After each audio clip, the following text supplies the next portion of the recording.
Hi, everyone. Welcome to Unchained, your no-hype resource for all things crypto. I'm your host, Laura Shin, a journalist with over 2 decades of experience.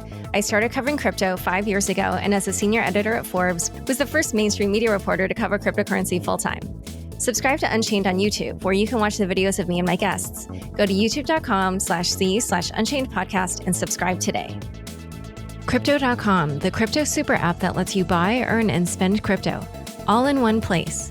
Earn up to 8.5% per year on your BTC and more than 20 other coins. Download the Crypto.com app now to find out how much you could be earning. 1inch Exchange is DeFi's leading DEX aggregator that discovers the best trade practices across all DEXs.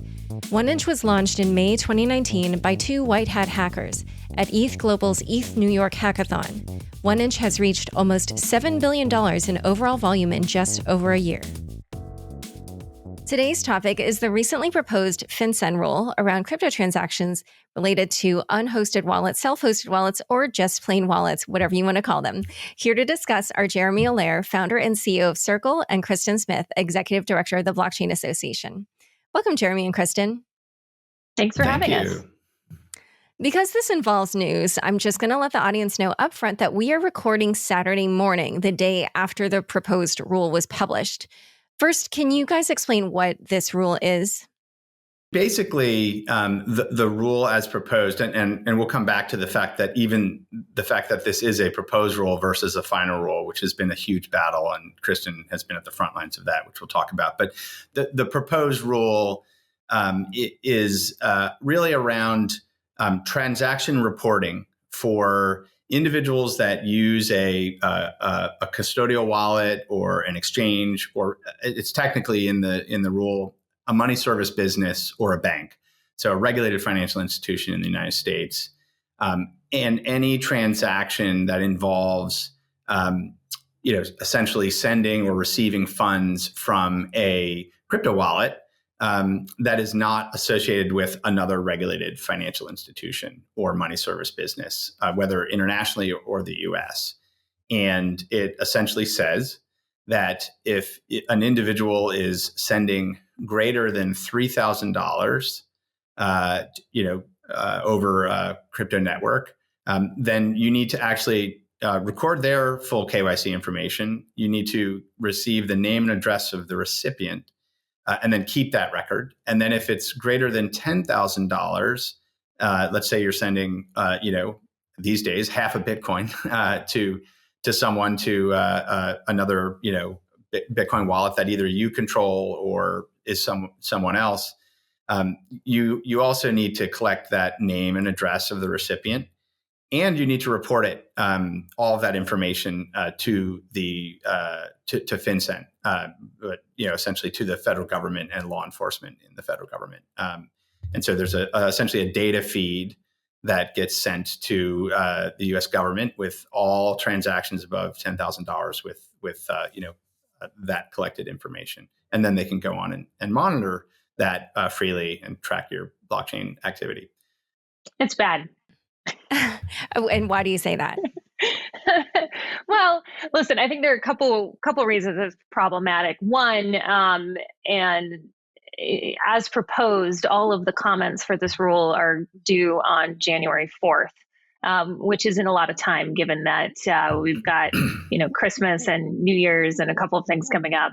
It's going to be a pretty intense couple of weeks to get that, because there are a lot of questions about how you would actually go around collecting this information. And, it's not that our exchanges can't get out there and do this type of work, but it is a huge burden to just turn on a dime, especially there's no proposed, implementation period here. It would take a long time to do this. And so yeah, but I think more problematically, and I'll let Jeremy go into this, is that they're not every self-hosted wallet has a name and a physical address, right? If you're working with a smart contract, this is going to prohibit or prevent crypto from going from an exchange wallet into smart contracts. And that's the whole point of everything that we're all building here, is to get more services that are built on top of smart contracts. But I'll let Jeremy talk more about that. Yeah, I mean, I think there's so many issues with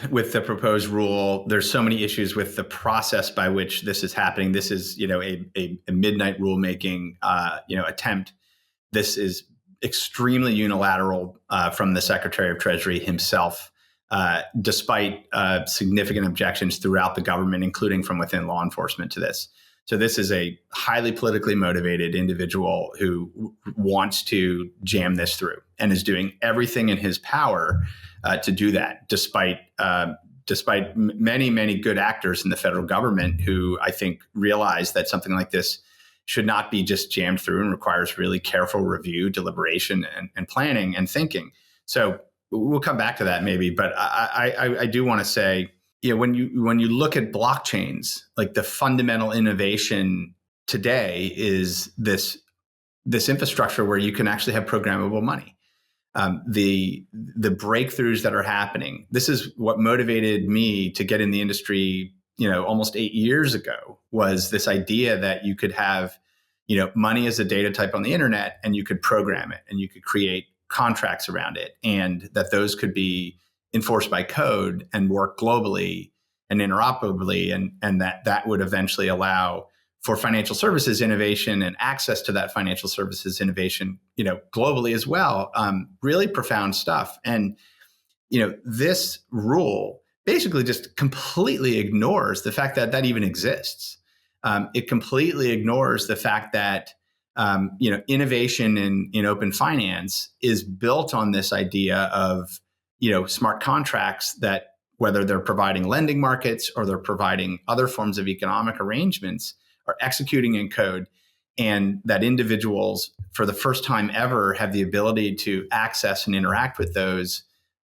That's a huge breakthrough. And I think, there's obviously like the full decentralization movement, which says, well, the whole point is to get outside of regulated intermediaries. And as long as we have access to this outside of regulated intermediaries, it's fine. It doesn't matter. But I think we want a world where, financial institutions are able to offer, whether it's a business or a consumer, are able to offer people access to this, offer access to these services around the world. I think we want that world. Effectively, this rule, it says nothing to this issue. And the reality is that individuals and businesses are going to want to be able to transact with smart contracts. Like, it's sort of like, duh, like that's like so much. And, so this is essentially, I think, really, really limiting, and by saying nothing to that issue, it raises very significant questions about how, a Coinbase, if you're on Coinbase.com, can you actually, interact with a smart contract? What is staking? Is staking interacting with a smart contract? What are all these things? What can a consumer facing or business facing institution do? So that's a major issue. And I think coming back to the procedural question, what we ought to do is say, okay, we have these, kind of concerns, and I think they are legitimate concerns. Money laundering and financial crime is legitimate, and we can talk about that. But you don't jam it through over the holidays without any consideration, without any thinking, without any industry engagement. And the letter or the rule says, oh yeah, we had an hour meeting in March with a few people from exchanges, and last year we went to California for a day. Big deal. I mean, that is not industry engagement. So the reality here is that we need industry to be able to work on this and in a really material way, and not just this jam through kind of situation. So let's parse out a bunch of what you just spoke about. I'm so curious about what you said about how this isn't even a unilateral motion from the government, that, Treasury Secretary Steve Mnuchin apparently is the one individual you implied that's really driving this, and that actual people who work in this area, in law enforcement, are opposed. Why is he so driven to do this? What is his perception about what's happening in the crypto industry that makes him feel that this is the right way to go? Yeah, so we started to get wind that Secretary Mnuchin had serious concerns with Bitcoin, really, and crypto in general, but he really does not like Bitcoin. We started getting a sense of this over the summer, around the same time that the FATF released their report that had some suggested policy tools that policymakers could use if they had concerns about self-hosted wallets. And what we were hearing at the time was very concerning because, we would hear stories about how he wants to just ban Bitcoin entirely, that he doesn't like permissionless networks, that he doesn't want any of this stuff. He wants to go after it. And, that's when at the Blockchain Association, prior to this, we had never been concerned about Bank Secrecy Act issues. We thought that the guidance that FinCEN had put out in 2014 and again in 2013, I guess, and again in 2019 was very reasonable, and we didn't have any issues with the policy. But when we started hearing that Mnuchin was so fired up about this, we decided that, okay, if something's going to be coming, we need to get into this. And so we worked with our membership and drafted a report called Self-Hosted Wallets and the Future of Free Societies. Was this the one that we went over in the episode with Jake? Okay. Yes. So, yeah. Yes. That episode will be in the show notes for people. It was with Jake Chervinsky of Compound. Yes. And so we released that in November. And what had always kind of been going on in the back of my mind is like, okay, they're going to kick off a notice of proposed rulemaking that is going to go after self-hosted wallets. They know you can't actually ban Bitcoin. You can't actually prevent permissionless networks from existing, but they're going to try to go at the interaction between the regulated world and the less regulated world. And so, we wrote this report and we sent it around to folks in government, and very quickly heard back from FinCEN that this was very timely and that they wanted to meet as soon as possible. And so we did some large meetings there with folks from Treasury and folks from FinCEN. We also did some meetings on the Hill. But all this is to say that the reason we wanted to lay the foundation is we always envisioned this would be a long battle, right? Because you typically have a notice of proposed rulemaking. There's a 30, 60, sometimes even 90-day comment period. There's often follow-on comment periods. And it's a very open process, and it allows for a lot of dialogue back and forth. But what we learned a couple of weeks ago is that this was actually being floated as an interim final rule. And an interim final rule goes into effect immediately. There's often a comment period associated with it, but and then it becomes a final rule. Only in government can you have a final rule. But the interim final rule would go into effect immediately. And the reason that they were using to bypass the regular process is that there's kind of this public interest exception to going through the process. But the reason they said this was that the money launderers will move their money around, and they will be able to get around the rule if we give them any advance notice. So all of that is to say that the real timeline has nothing to do with January 20th. It yes, has nothing to do with Mnuchin is actually 20th. being booted out of power, and that he's trying to get done something that he personally thinks it needs to happen. Let's talk honestly about this. This is a bunch of BS. Yes, but the motivation for this is that this stuff, and he doesn't understand this stuff. There is no, we have tried to game out every possible angle here. There's no, I want to, leave and make a bunch of money in traditional banking. I mean, the guy's already worth hundreds of millions of dollars. This isn't a career play. He isn't beholden to any interests. He just fundamentally at his core believes that this stuff is bad. I have a story about that, and I think it's relevant. So almost a year ago in January at Davos, there was a closed door meeting where a small number of people from the crypto industry and folks like David Marcus, myself, and others, but basically the heads of the leading financial institutions in the world, major central bank heads, the heads of the BIS, the SWIFT. A lot of people. And it was meant to be a dialogue on, what kind of governance do we need around digital currency? What should this look like? And Mnuchin was brought in, and he sat at the front of the room, and people kind of got called on to give their perspective on things. And he got up. He basically just mocked Bitcoin. He essentially just started by saying, you can buy Bitcoin, you can do whatever the hell you want with it. I think it's, basically this is complete trash, and, you might as well just buy a bushel of bananas. And, he literally kind of went off on this personal rant about, how stupid he thought Bitcoin was. And, if you want to, do that, fine, basically kind of mockingly. But if you want to do that, and you want to like transfer that and control it yourself, no way, basically over my dead body. And so I think there's a mixture of a personal sentiment that he thinks I think there's, I've seen this for 8 years, like people who come out of the traditional financial system have an enormous amount of cognitive dissonance about open finance, about the idea of, digital money that exists outside the realm of the government or corporations. And I think he's one of those people who is just, it sort of violates his frame of reference for how the world works. And it makes him angry.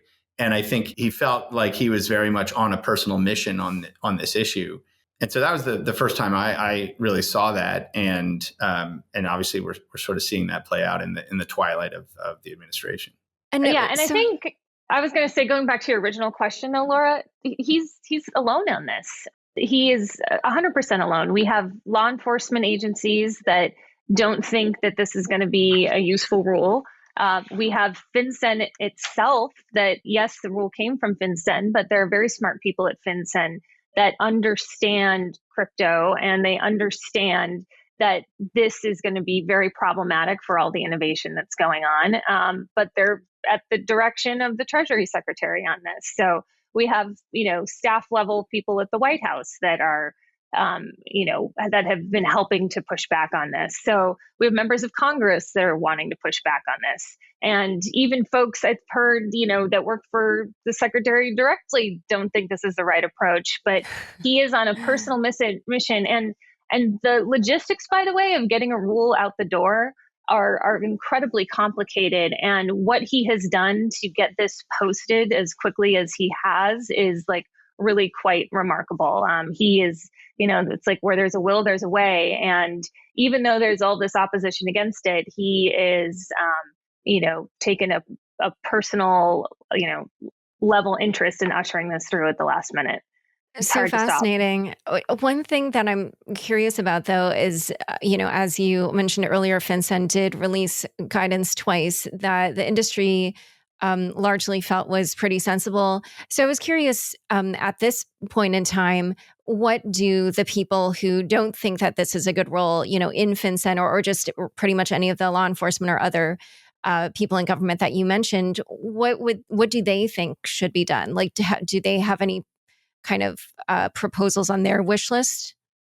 Yeah, no, I mean, I think that, so the way this has played out over the past couple of weeks is, there was a big stakeholder meeting because with different leaders at these various agencies. And everyone does agree that there's something needs to be done in general about concerns of illicit finance. I mean, it's hard to not have that position, especially when you're, sitting in government.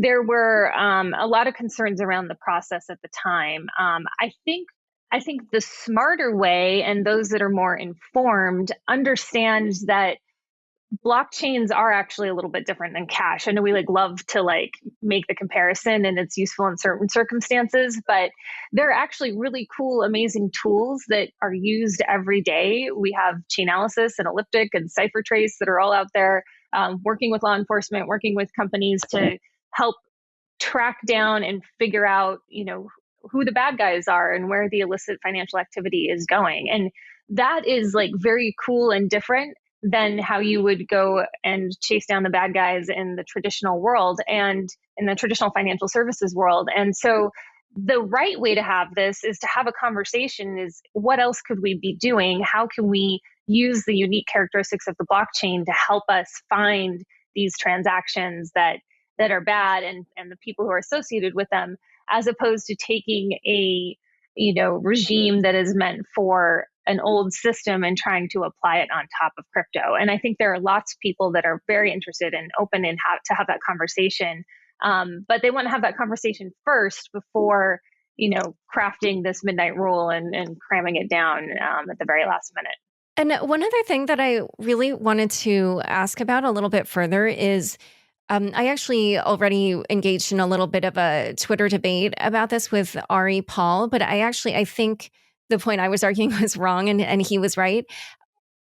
He was saying that actually this doesn't really affect people who already primarily transact in wallets or even people who would choose to do so, which I actually honestly at this point in time do think probably is the description of the majority of people who operate in DeFi at the moment, that they're not doing it from a business, that they're doing it from their own personal wallet. So if, in the future, people have to, on-ramp through something like Coinbase, but then transfer for under, 3,000 or 10,000 or whatever to their own personal wallet and then engage in DeFi from there, like, what is the problem?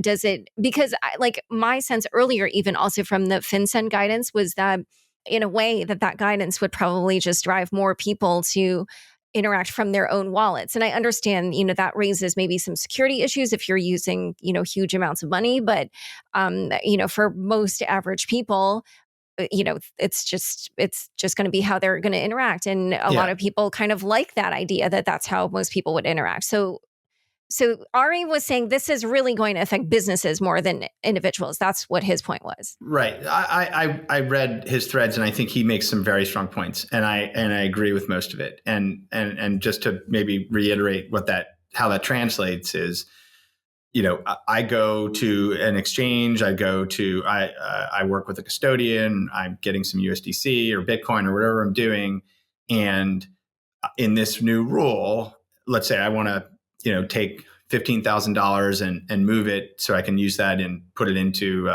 DeFi or a DEX or whatever it is. Yeah, I need to say, I'm putting this in a self-hosted wallet. It's my wallet. You have my name and address. That's what I'm doing. And, I can imagine a user interface where there's essentially like the service identifies, okay, you're not sending to another VASP. You're sending to an unknown wallet, a checkbox that says, this is my wallet. And, it goes, and then you go and interact with DeFi, right? So at a practical level, I think that is accurate. Now, here's the difference. Here's the challenge. Under this rule, this rule will mean that effectively, the record of you as an individual doing that and the blockchain address, those just get sent in a data feed to the federal government and law enforcement, and they can do whatever they want with it. And so whether you're transacting with another person using an unhosted wallet or on your own account, so to speak, now, basically, we know how all this works. The data feed goes to the government, and they're quite capable of writing software. And so you can imagine, okay, well, now we have this data feed, and now we can basically have surveillance downstream over every transaction on chain tied to a specific identity and tied to that. Now, in the traditional financial system, there's nothing equivalent to that. The government needs a subpoena to get that information unless the financial institution deems that the person is doing something suspicious, where they have reason to believe that there's money laundering or financial crime or some other action.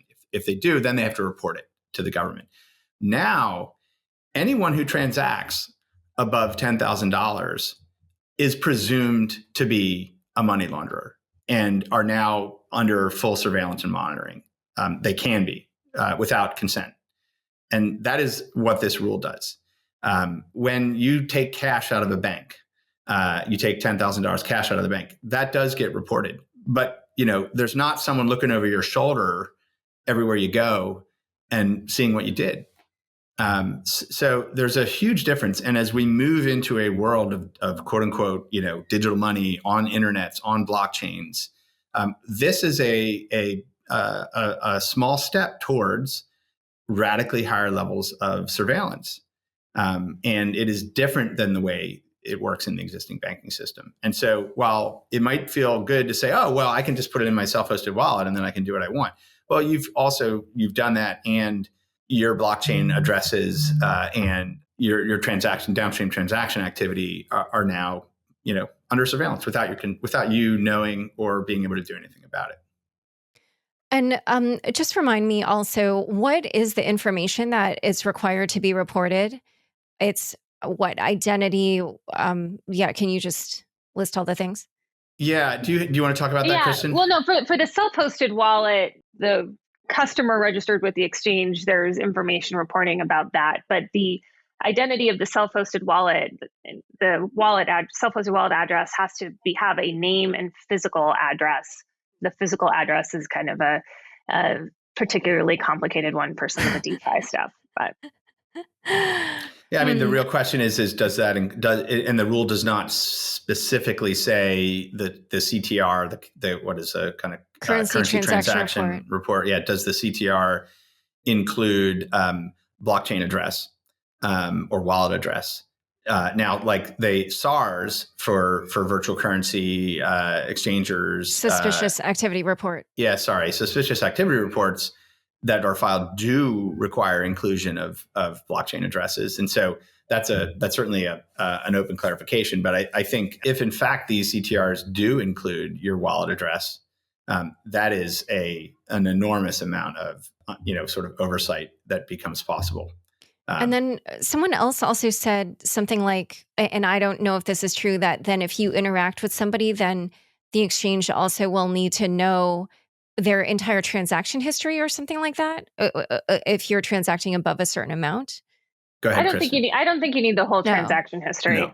No, you need to the money service business or bank who's providing interaction with blockchains is required to keep those records for statutory 5 years, basically. So for transactions of $3,000, you need to essentially internally log what is like your own CTR. You need to track that so that is on record. In the event that you got a subpoena, those records would be available to the government, over a statutory period of 5 years. One other thing that I want to ask about this was, so FinCEN also is going to try to propose these rules around structuring, which is, ways in which users might try to break these larger transactions that would trip these requirements into smaller ones so, they don't have to report. But then I actually tried to glance through the document to figure out how they're going to do that. And it just looks like all they're saying is like, it's prohibited. Do you get a sense of what that would look like or how they would prevent that? I mean, my take on that is, so as a financial institution, we are required to have AML programs and monitoring to identify structuring activity and report it. I think it's not entirely clear how that translates in this proposed rule. I think effectively what I think it says is if your internal systems that are designed to identify structuring, then you need to presumably either freeze the transaction or close the account, or again, the details are not there, but it's essentially to have a more intense intervention than just I'm seeing structuring and I'm filing a SAR. Okay, so in a moment, we're going to talk a little bit more about the impact of this and also what the industry plans to do about it. But first, a quick word from the sponsors who make this show possible. 1inch is a decentralized exchange aggregator that sources liquidity from the top DEXs and liquidity sources to save users money and time on swaps.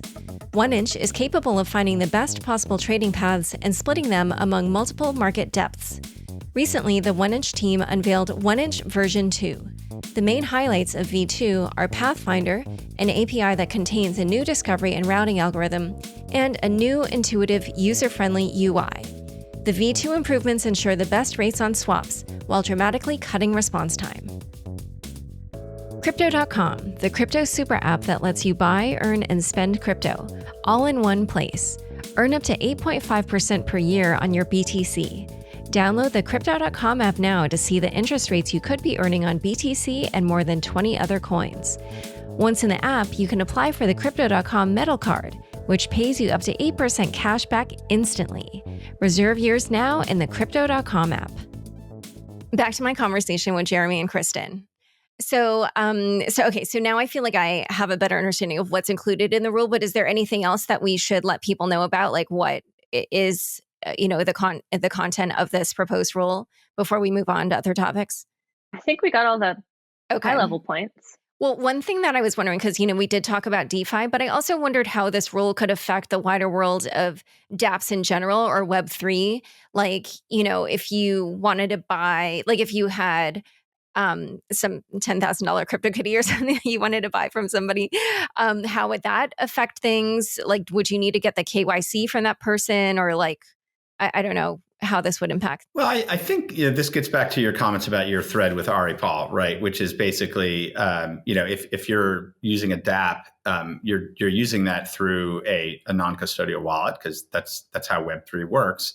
And if you're transacting with an NFT exchange, that NFT exchange is something you're connecting to through a non-custodial wallet as well. And so, effectively, what that would look like is I move, $10,000 of USDC or Ether or Bitcoin or whatever it is, and I'm interacting with the marketplace, and I want to transact for an NFT, and I'm doing that, on a permissionless infrastructure, and I then take possession of that, et cetera. That activity is sort of in that kind of parallel permissionless blockchain world. Now, if a custodial service wanted to allow you to, buy an NFT from a marketplace, and the custodial service is interacting directly with the smart contracts, that's where it starts to get complicated. This gets back to the whole smart contract discussion. Like, there are lots and lots of services now where it's a custodial service that itself behind the scenes is, putting, stablecoins up into DeFi contracts, or is putting Ethereum up into DeFi contracts on your behalf, and interacting with smart contracts to give you access to it, where you don't actually need to, do self-custody, et cetera. That set of activities, there's a giant question mark about that. Like, is that even legally possible? Because there is no way for that exchange or that custodial service to know the name and address of the smart contract. Like, what's the name and address of Compound Protocol? It just doesn't work. This is, again, back to the rulemaking. Why, if this was serious in terms of process, like, we would take the time to think about, okay, how do financial intermediaries deal with DeFi in the context of these, financial crime concerns, and like, let's think that through. And frankly, give the industry time.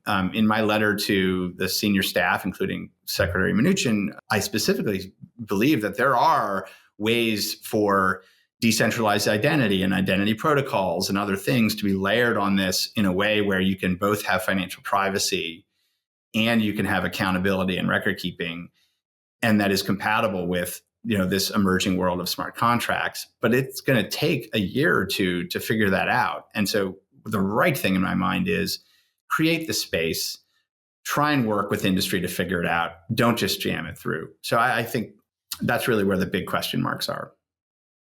All right. So let's talk a little bit about this process. As you guys mentioned earlier, the comment period for this proposed rule is only 15 days.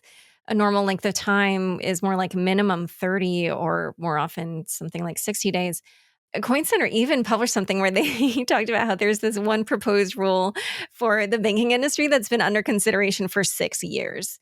So, yeah, like, has a 15-day comment period ever happened before? Like, is this not out of FinCEN? They have never done a 15-day comment period. So, I mean, I know this sounds crazy. We're actually grateful to have these 15 days because, as I mentioned before, there was going to be 0 days. So, this is at least something, but it's, a very inconvenient time. And though the good news is it could be the grounds for an Administrative Procedure Act case against them for not taking enough time and allowing enough time for this to happen. So we've been working with Jake Chervinsky, who is, he chairs our DeFi working group at the Blockchain Association. We've been working with the team at Kirkland & Ellis, including Paul Clement, who's a former Solicitor General, to try to figure out what is the best sort of legal strategy. So, going forward, we're going to obviously comment on the letter and, work through Christmas and probably not go skiing as many days as I had hoped, because we're going to have to be figuring out how best to respond to this. But simultaneously, we're also coming up with a legal strategy to figure out how to push back on this and prevent it from going into effect, because we do think that the process here has not been followed. It very clearly hasn't been followed, and that that they shouldn't be allowed to move forward with such a short time frame. I would add one thing to that, and this is almost a little bit of a call to action, which is I think there are probably 30 to 40 million people in the United States who are, interacting with digital currency and who probably care a lot about this. And that's a huge number of people that are impacted.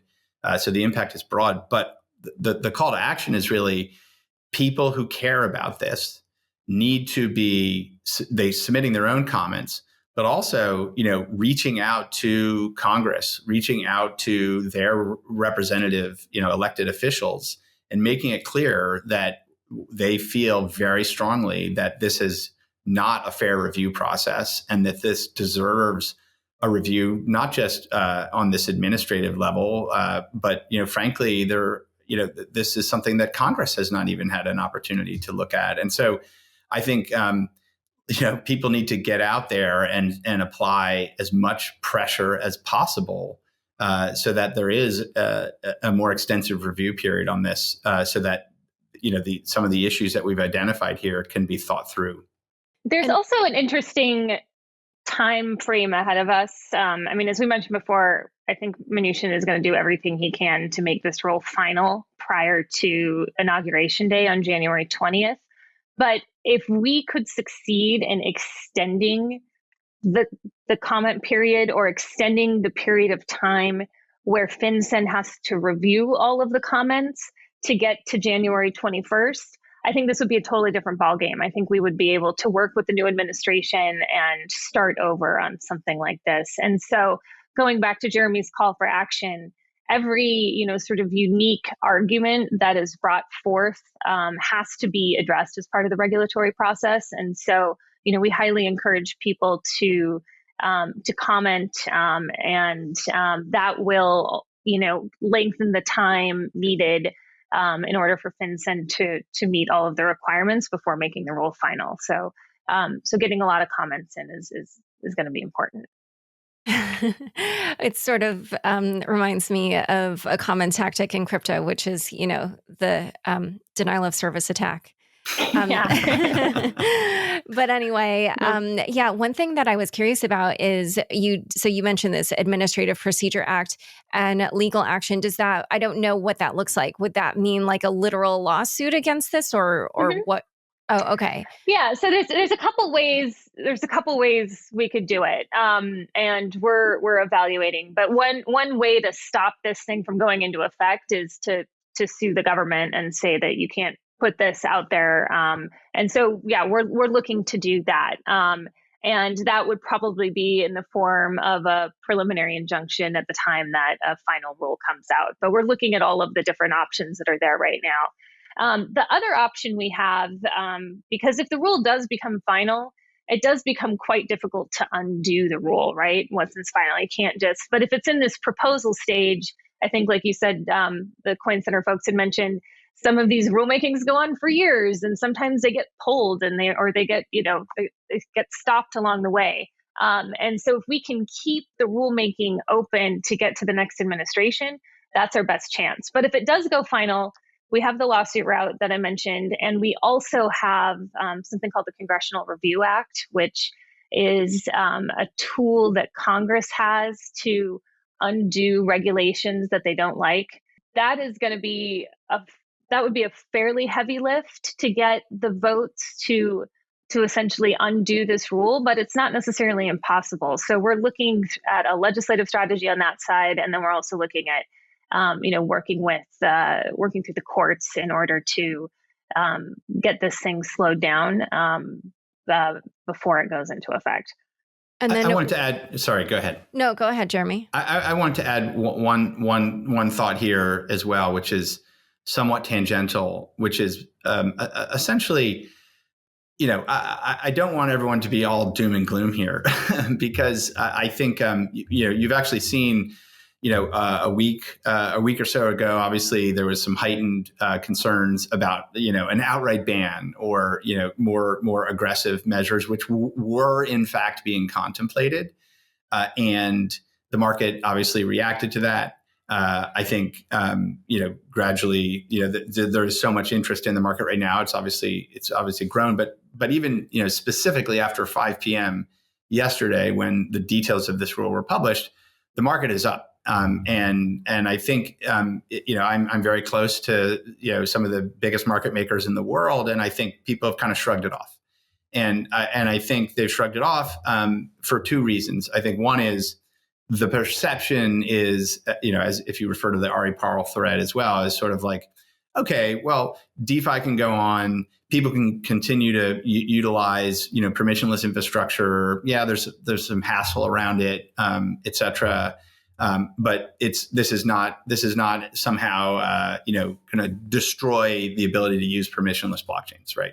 So I think that's one piece. I think the other piece, which is actually more subtle, is that I have been, obviously, trying to work with mainstream financial institutions to work with the crypto industry for a very long time. And the number one issue that has always been limiting financial institutions, banks specifically, of getting involved is the compliance teams. The compliance officers basically say, there's no way for us to have a way to keep track of what people are doing with permissionless blockchains. And we can therefore, it's impossible for us to meet our BSA obligations. So we have to stay completely away from this.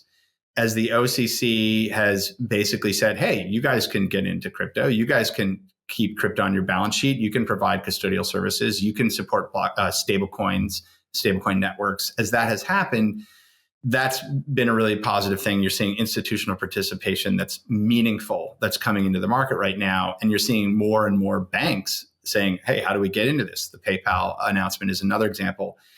This issue and having some resolution around this issue, I believe, will lead to massive scale financial institution participation in these markets, because they will finally, at some level, the compliance departments will say, okay, the compliance departments don't like gray area. They don't like not having rules. They like rules. If they have a rule, then they know what they need to follow. And so this, in some ways, answers that question, which has been looming over this industry for 7 or 8 years. And so you could decide whether you think that's a good thing or a bad thing to have more banks involved in crypto. But I think that some resolution of this issue, whether it's this specific rule as it's proposed now, or some more extensive period where the industry can work on it and address some of the issues that we've identified, will lead to the mainstreaming of crypto in a larger way. And I want to make sure that that's not lost on people as well. Yeah, although I think what's fascinating to me about this is that, so I totally get the point that you're making, and I do agree that it will lead to that, just having more clarity. However, it goes also back to what we were saying, was my debate with Ari Paul, where I do think that the rules, the way they're written now, will actually cut off certain revenue streams and lines of business for some of these bigger companies. I don't know how this would affect, different things like staking or any services they might want to offer in yield farming or whatever it is. So in that regard, I feel like it disadvantages less technical people, like people like me who, it's not like I interact with MetaMask all the time. And then the one time I did for the first time in a long time, I literally lost $500 in like 5 minutes. Yeah. It was terrible. I haven't used MetaMask since. I was so burned.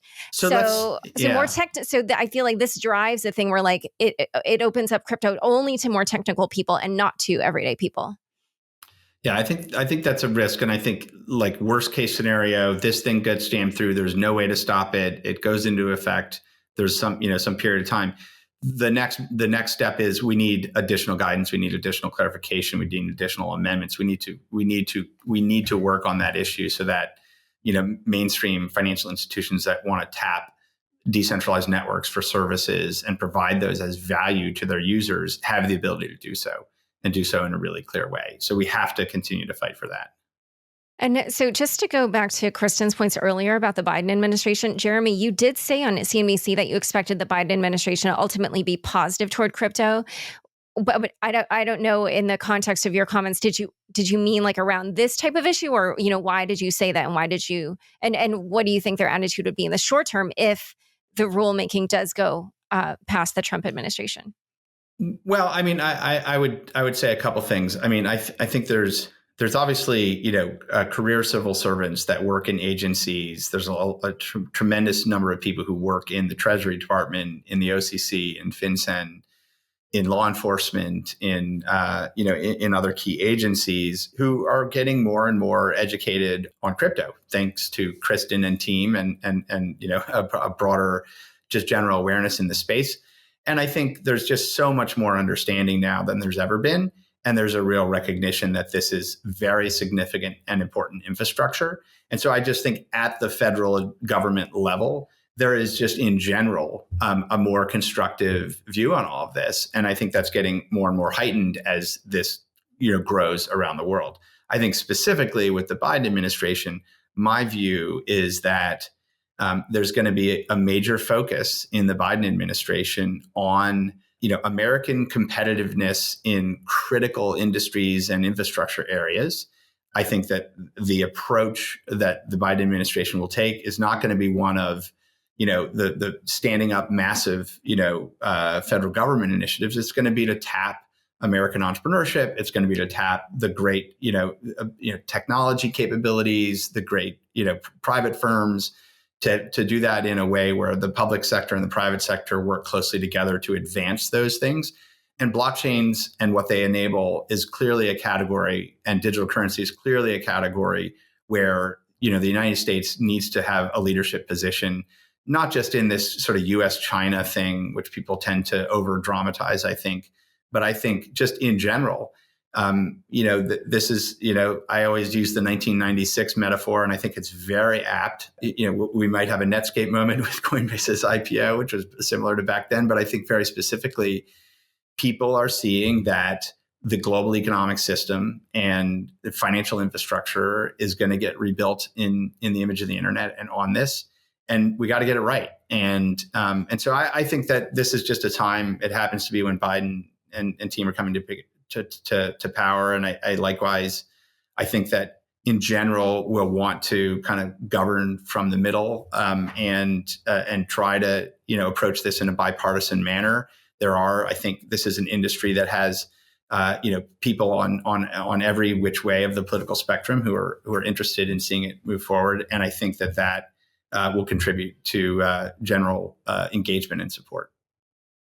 And so just so I understand how this will work, if indeed the rulemaking does go into the Biden administration, do you expect at that point then it would be kind of more the, career level, just bureaucrats who will carry the ball forward and then therefore will institute like a more typical process? Is that your sense of what would happen? Or, because I also I mean, not that I've looked into this, but I feel like the Biden administration probably has a lot of priorities when it comes in. I don't know how high this is going to rank. So I just wonder, is it going to languish or? There could be a number of things. At the very least, I think we can expect it to slow down. At the very best, maybe it gets pulled entirely, and then the conversation can start, anew with folks in the administration. FinCEN is one of those agencies that it is all career people. So the team that's in place now will continue to be there, going in, post January 20th. And so we're hopeful that the problem we have now is that we have a Treasury Secretary who's, for whatever reason, made this his number one priority. I don't think this is going to be Yellen's number one priority out of the gate. And this will be, sort of reverted to the normal process where we have really well-educated, talented people in government that are trying to think creatively about these issues. And, those are the ones that we want to be engaging with on these conversations, not, Treasury secretaries that are difficult to get in front of. So one other thing is that, pretty much this whole conversation has been pretty focused domestically, but Collins Belton, who's another lawyer in the crypto space, told me that he thinks this breaks down GDPR compliance in the EU, and he just was super skeptical it would fly over there. So how do you think GDPR issues might affect the ability to implement a rule like this? Well, I hadn't thought through that angle, but Yeah, I mean, there's just a lot of information that's going to be stored in one place, but yeah, no, that's an interesting thought. And this is I mean, I believe that there are exemptions around, basically, information sharing associated with tracking associated with financial crimes enforcement. I don't know the details on that, but I mean, for example, I mean, the European Union and its members have been very proactive around the travel rule and FATF work, and that requires a massive amount of PII flying around all around the world, creating, kind of honeypots for cyber criminals, which is one of the issues with travel rule. And Jeremy, when you say they've been active with that, you mean that they are requiring kind of more? Absolutely, yeah. I mean, 5AMLD is very, very, clear on that. And what is 5AMLD? Okay, so the European Union has an anti-money laundering directive. They're now in the 5th version of the anti-money laundering directive. It has a whole series of things specific to virtual currency firms, to registration requirements, to KYC procedures. And it is the sort of regulatory framework that binds those virtual asset service providers to the FATF guidelines that have been, laid out as well. So actually, the European Union is pretty strict on a lot of this. And I think you obviously saw what happened in France last week. All this came out of the G7 meeting. This has been worked on as an issue. This has been one of the top issues for the Secretary of Treasury in the G7. And frankly, at the G20 level. And so, I think there was essentially a kind of handshake around the table that everybody's going to go roll this out in the G7. So I don't think we're done with this. I think we're going to see, G7 and other G20 member states introducing rules or regulations similar to this in a coordinated fashion as we go into the new year. Oh, interesting. So it seems like the EU does not see a conflict between these types of rules and GDPR. No, I mean, if you look specifically at what France has already done, if you look at what the German finance minister announced around this coming out of the G7 meeting, whatever that was on the 10th, I mean, his words did not need mincing. And so I would expect certainly in Germany, something in this space is imminent. Yeah, I don't remember the exact quote, but I did include it in my newsletter and Unconfirmed 1 week recently. So I will try to find that and link to that in the show notes. All right. So, I mean, we kind of talked a little bit about what you thought people should do in terms of the comments over the next few days, but I don't know if you have any other kind of like tips for people, because I kind of was like, are we going to see some mass exodus of crypto from the exchanges over the next 15 days? Like, yeah, no, listen, I would encourage individuals, to submit comments. If you go to Treasury's website, you can get a copy of the rule and their instructions in there on how to email in a comment. There will probably, my guess, be some activists that come up with a streamlined way for people to do this. So I'd keep an eye out for those links that make it easier to submit comments. But, if you're listening as someone who is participating in the cryptocurrency industry, this is the biggest bullet that's been fired at us so far in the United States, and we need to fight back against these types of attacks. And if you're not a member of the Blockchain Association, I'm putting in a plug, like, please join us. Like, we are a very small team because we have a very small budget. We could be a very big team if we had a big budget, and we could do more work if we have more support. So, for those companies that are out there that are not yet working with us, please join us. Like, we are working together. We had Jeremy and I were in a war room that we set up on our Signal here, where we were all sharing information with different people that we were speaking with in government and coming up with a strategy, and also, analyzing the information when it came out last night. And so, it's a really great team, a really smart people, both here internally at the Blockchain Association and also within our membership. And so, this work doesn't do itself. So we want to get more boots on the ground. I want to reiterate that. And I was going to say the same thing, which is Kristin and her team are amazing, and the work has been incredible. And just witnessing even the ability to change some of the things that have been happening on this particular matter just in a matter of weeks, it's tremendous. There's sort of the 1% rule, which is everyone in the world should put at least 1% of their wealth into crypto. Well, every crypto firm and every crypto firm's treasury, they should probably take 1% of it and contribute to and become members of Blockchain Association, because this is extremely high value, high leverage work, and would really, really encourage that.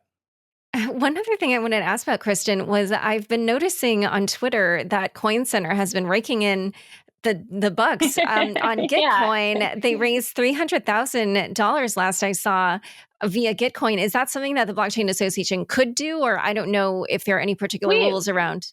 Yes, we've thought about trying to do something. We are stewards of the Defend Crypto Fund, which is sort of a separate project that we have oversight of. But the way we're structured is we represent the companies and the organizations, and individuals should absolutely, and companies too, should also support Coin Center. I think that's a fantastic team. We do a lot of sharing of information and strategizing back and forth with them. But they have a different point of view. They represent the technology, and they're a great way for individuals who want to get involved to go over there. But yeah, from the industry perspective, that is the Blockchain Association's point of view. So very similar missions, but slightly different perspectives. And they do fantastic work. Okay, so I know you may not want to make predictions, but I was just curious how you thought this was going to go. Like, what do you think is the most likely outcome of all this? I mean, we're going to give it our best shot to continue to throw sand in the gears and slow this thing down, based off of how aggressive and how personally involved the Treasury Secretary is. I think he is going to push this out to a final rule, and I think we're going to have to go to court. I think that's the most likely pathway we see. Jeremy? I completely concur. Wow. It's very, I've never worked in government, but it's just very interesting how one individual at the top, even when everybody around that Yes. person doesn't agree, how that can force things through. All right. Well, so we will check back and see if you guys were correct. Okay. But anyway, okay. Well, it's been so fun having you on the show. Thank you for doing this on a Saturday morning. Where can people learn more about you and this proposed rule? Well, if you go to the blockchainassociation.org and you go to our policy positions page, wallets issues are right at the top, and you can see our report. You can see our letter that we sent over to Treasury, I guess a week or so ago, when we were in the middle of this lobbying blitz, and we've got lots of information there. And I would just say, I communicate publicly on this here and there on Twitter at Allaire. So follow me there, and I'll have more and more to say about this there as well. And you also have your show, Money. That's right, the Money Movement. So yes, you can tune into the Money Movement, YouTube.com/The Money Movement, and certainly we'll be picking up the conversation there as well. All right, great. Well, thank you both so much for coming on Unchained. Thanks, Laura. Thanks so much for joining us today. To learn more about Jeremy, Kristin, and this advanced notice of proposed rulemaking, check out the show notes for this episode. Don't forget, you can now watch video recordings of the shows on the Unchained YouTube channel. Go to youtube.com/c/Unchained podcast and subscribe today. Unchained is produced by me, Laura Shin, with help from Anthony Yoon, Daniel Nuss, Bossy Baker, Shashank, Josh Durham, and the team at CLK Transcription. Thanks for listening.